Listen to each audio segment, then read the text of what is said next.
Bonjour, aujourd'hui on va s'intéresser au lien entre la socialisation et le milieu social. Petit rappel déjà si tu as oublié, la socialisation, c'est le processus par lequel un individu acquiert des normes et des valeurs. Le milieu social, c'est l'environnement dans lequel évolue l'individu. On y trouve notamment le niveau de revenu, les pratiques sociales et culturelles particulières. Et parce qu'elles sont particulières, on va distinguer différents types de milieux sociaux. On distingue par exemple les milieux populaires des milieux favorisés, parce qu'ils n'ont pas les mêmes modes de vie, n'ont pas la même manière de s'habiller par exemple. Petite question, quel lien peut-on faire entre la socialisation et le milieu social ?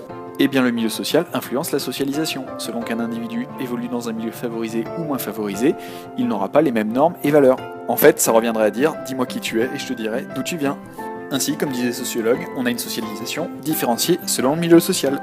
Mais alors, quelles conséquences ça peut avoir ? Déjà, ça favorise l'entre-soi. Ainsi, les individus qui appartiennent au même milieu social vont plutôt avoir tendance à se fréquenter, c'est donc de l'intégration sociale, mais aussi à exclure ceux qui sont différents. Ça, c'est de l'exclusion sociale. Mais ça entraîne aussi des inégalités.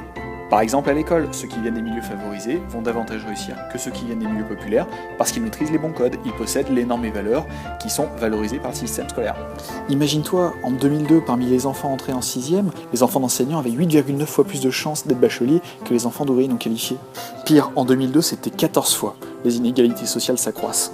Il y a aussi également des inégalités dans le milieu professionnel. Les enfants issus de milieux favorisés se présentent mieux à l'oral, maîtrisent davantage l'écrit et ont plus de réseau social que les enfants de milieux populaires. Ils trouvent donc plus facilement un emploi. Il y a aussi des inégalités sociales face au couple. Les sociologues ont développé le concept de homogamie. Il signifie que l'on va fréquenter dans son couple quelqu'un issu du même milieu social que soi. Par exemple, en 2011, 83,4% des ouvriers vivaient avec une ouvrière ou une employée, alors que ce n'est le cas que d'un tiers des cadres. Ces différentes inégalités conduisent à ce que les sociologues appellent la reproduction sociale, c'est-à-dire qu'un enfant de milieu favorisé a une plus forte probabilité d'appartenir à un milieu favorisé qu'un enfant de milieu populaire, et à l'inverse, un enfant de milieu populaire a une plus forte probabilité d'appartenir à un milieu populaire qu'un enfant de milieu favorisé.